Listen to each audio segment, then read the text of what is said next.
India and the great depression. Great depression मतलब क्या, एक पीरियड, जब कहाँ ये जो है पीरियड है वर्ल्ड में हुआ था, कब से कब तक मालूम है, कब स्टार्ट हुआ ये ग्रेट डिप्रेशन पीरियड?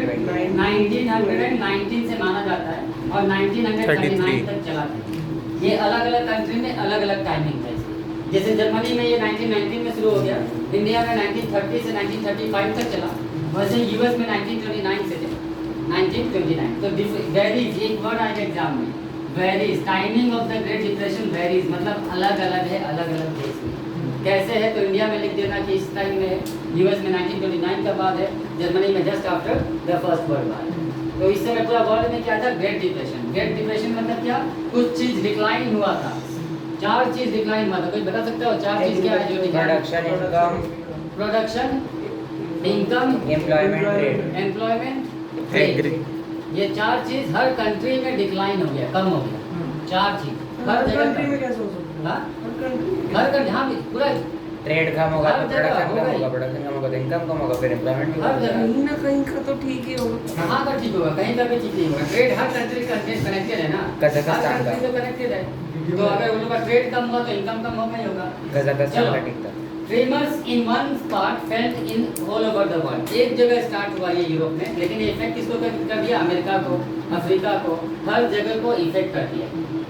अब इसमें से क्या हुआ, इंडिया पे इफेक्ट देखेगा हम लोग। 5 मार्क का क्वेश्चन आ सकता है, right the effect of great depression on India. India पे इसका इफेक्ट क्या हुआ?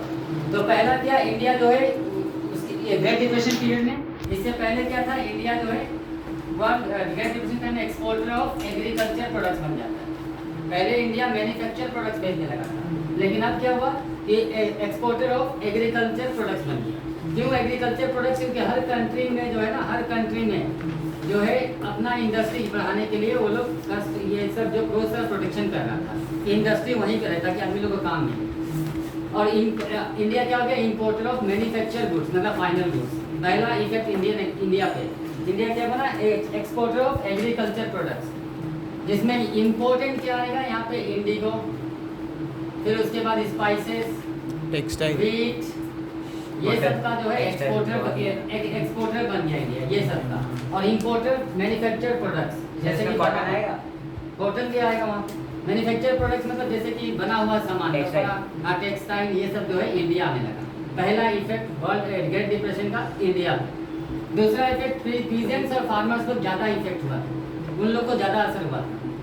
वो लोग क्या किया, बड़ा बड़ा फार्मर लोग जो कि वर्ल्ड के लिए प्रोड्यूस कर रहा था ना, पूरा वर्ल्ड के लिए, वो लोग ब्रिटिश का पास जाता है, बोलता है रेवेन्यू कम करो, क्योंकि उन लोग का कैश इनकम खत्म हो गया था कि वर्ल्ड में ग्रेट डिप्रेशन चल रहा है।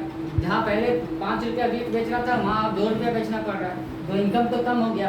लार्ज लैंड है उन लोग के पास बहुत ज़्यादा, तो ब्रिटिश को टैक्स भी उन लोग ही देना तो ज़्यादातर है। तो लोग ब्रिटिश के पास जाकर के क्या बोलता है कि रेवेन्यू कम करो, नहीं माना ब्रिटिश।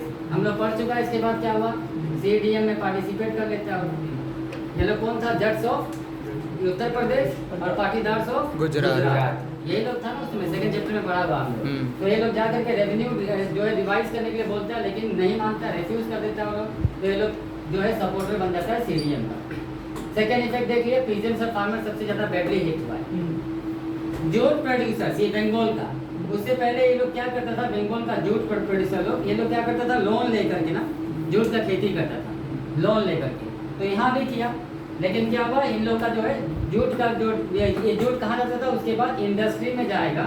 इंडस्ट्री में जा करके क्या बनता था, गनी बैग्स बनता था, और ये एक्सपोर्ट होता था पूरा वर्ल्ड में। लेकिन वर्ल्ड में तो है नहीं, जब ये लोग बना करके इंडस्ट्री में जब भेजने गया तो इन लोग का जो है 60% तक प्राइस कम हो गया, 60% तक।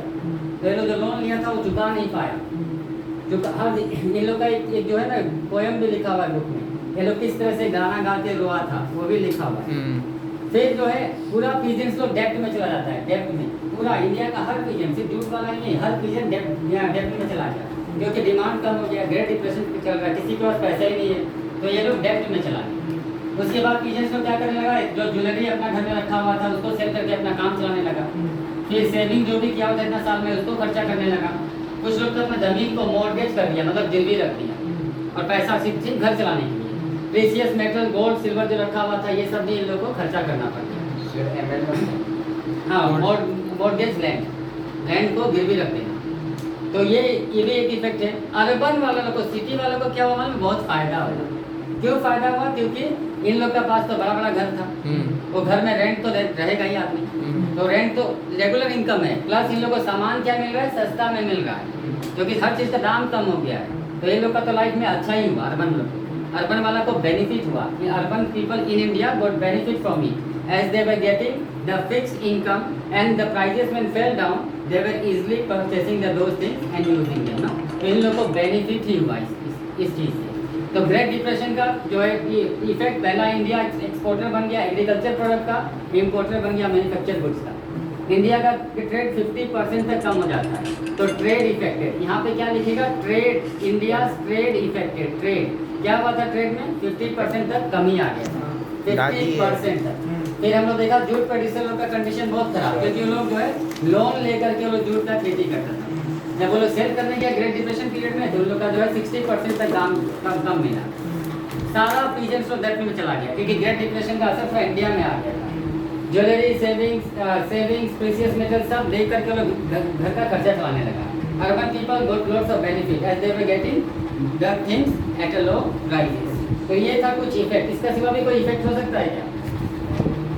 अगर बाय चांस कोई, ये तो 5 ही पॉइंट है, 1 2 3 4 5 और 6 और भी कोई है हो सकता है अनएम्प्लॉयमेंट, जो कि जो ऐसा इंडस्ट्री ना जो फॉरेन कंट्री के लिए जो सामान बना रहा था, वो तो उसका तो इनकम कम हो गया होगा। जब इनकम कम हो गया तो वर्कर लोगों को निकाल दिया होगा, जब निकाल दिया हो तो अनएम्प्लॉयमेंट हो ही गया होगा। तो ये सब था इफेक्ट्स जो है ग्रेट डिप्रेशन पीरियड का इंडिया का ऊपर में। अब इसके बाद क्या हुआ? पूरा वर्ल्ड में ब्रेटन वुड में मीटिंग होता है। ब्रेटन वुड कहाँ है? यूएस में, यूएसए में। और क्या था यहाँ पे? हेम्पशायर में, इस जगह में ब्रेटन वुड में जो है मीटिंग करता है कौन? यूएन मीटिंग करता है। क्यों? इसका टारगेट 2 ही है। पूरा इकोनॉमिक्स लोग क्या बोला? इंडिया यूएसए लोन नहीं दिया। इकोनॉमिक्स में क्या बोला था ना? क्या करना होगा अगर सिचुएशन को सुधारना है, तो क्या करना होगा? मास प्रोडक्शन को कंटिन्यू करना होगा।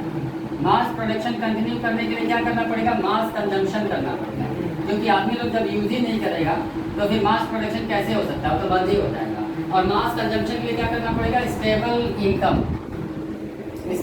इनकम लाना पड़ेगा। ऐसा नहीं कि सिर्फ इनकम होने से हो जाएगा, स्टेबल लगातार इनकम हो, तभी जो है क्या हो सकता है। और स्टेबल इनकम लाने के लिए क्या हो सकता है कि फुल एम्प्लॉयमेंट होगा, तभी जो है मास कंजम्पशन बढ़ सकता है। फुल एम्प्लॉयमेंट होगा तभी। तो ये लोग क्या किया? डिसाइड किया कि हम लोग एक मीटिंग करेगा कब? 1945 का ईयर में 1945 का ब्रेटन वुड का मीटिंग होता है। कहाँ पे? न्यू हैम्पशायर यूएसए में। अब यहाँ पे क्या डिसाइड होता है? 2 इंस्टीट्यूशन बनाने के लिए। एक का नाम था IMF और दूसरा का नाम वर्ल्ड बैंक। ये 2 चीज़ बनाने का डिसाइड करता है। क्या करने के लिए? सिर्फ कंडीशन को स्टेबल करने के लिए, और खराब ना हो जाए। हाँ, जो यूएन का मेंबर था उस कंट्री का मीटिंग बुलाएगा, ठीक है, सिर्फ स्टेबल करने के लिए। जैसा कंडीशन है वैसा ही रह जाए, और चेंजेस नहीं आना चाहिए, और नीचे नहीं जाना चाहिए। तो ये IMF क्या करेगा? जो मेंबर कंट्री है वहाँ पे एक्स्ट्रा जो प्रोडक्शन हो रहा है ना, एक्स्ट्रा उसको कैसे उस कंट्री में पहुँचाना है, यहाँ पे शॉर्टेज, ये इसका काम था IMF का। और जो है वर्ल्ड बैंक का क्या काम था? कि लोन वगैरह देना, लोन वगैरह दे करके जो कंट्री ज़्यादा सफर कर रहा है, हाँ, उसको उसका इकोनॉमिक कंडीशन को उठा लेना। ये दोनों जस्ट आफ्टर 2 इयर्स 1947 में ये लोग स्टार्ट भी हो गया फंक्शन करना। 1947 याद कैसे करना है? India independence. अब जो है ये जो वर्ल्ड बैंक और IMF बना है, इसमें जो है वेस्टर्न कंट्री जो डोमिनेट था, स्पेशली यूएसए का पास क्या था? Veto power.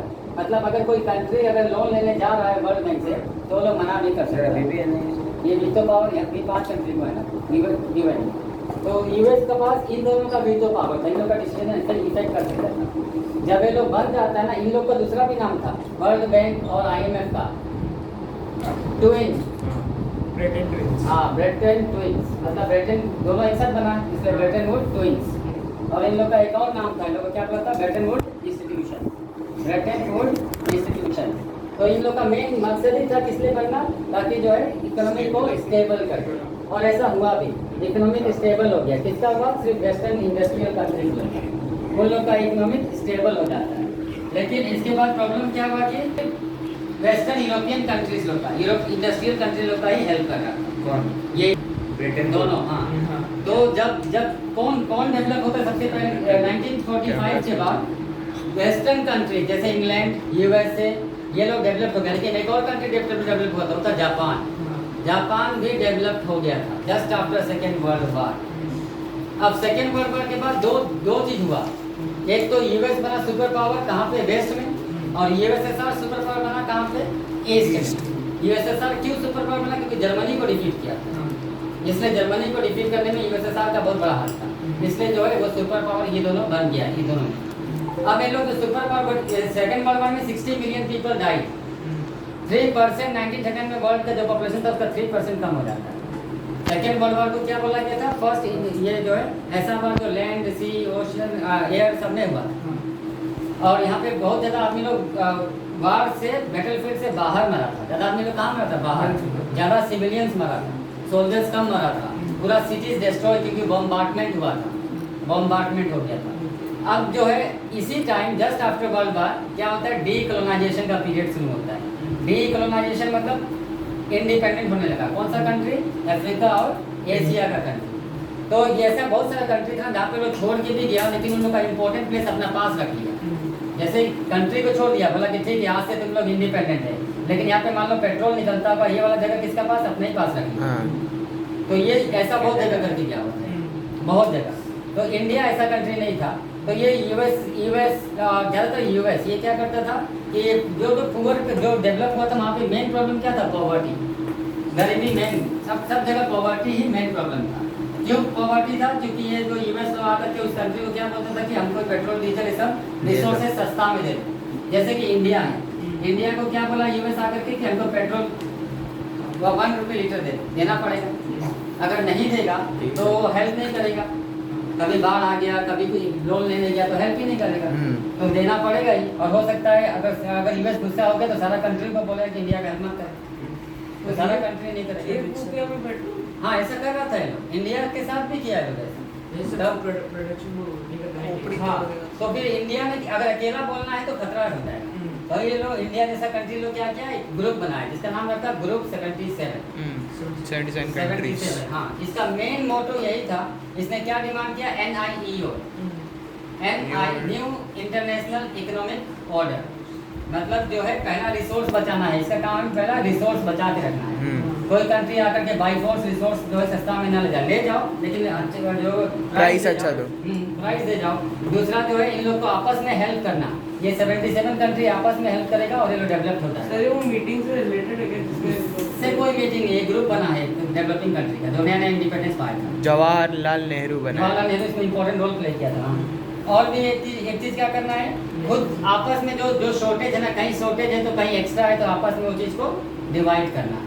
इसलिए बना था ये रिसोर्स, मेन था रिसोर्स बचाने के लिए, जो एक्सप्लॉइट करता था डेवलप कंट्री को। तो ये G77 का क्वेश्चन हमेशा आता है, क्यों बनाया गया है? सर ये ग्रुप अभी भी है? हाँ? अभी भी है ये ग्रुप? अभी ग्रुप 77 नहीं,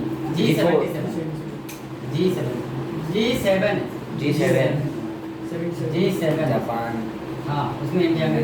हाँ। फिर उसके बाद जो है अब जो है यहाँ पे जब यहीं पे डिसाइड किया ना, ब्रेटन वुड में एक और चीज डिसाइड हुआ था कि फिक्स्ड एक्सचेंज रेट चले, फिक्स एक्सचेंज रेट। तो फिक्स एक्सचेंज रेट कैसे फिक्स किया? मतलब अमेरिका का डॉलर का हिसाब से पूरा वर्ल्ड का करेंसी होगा।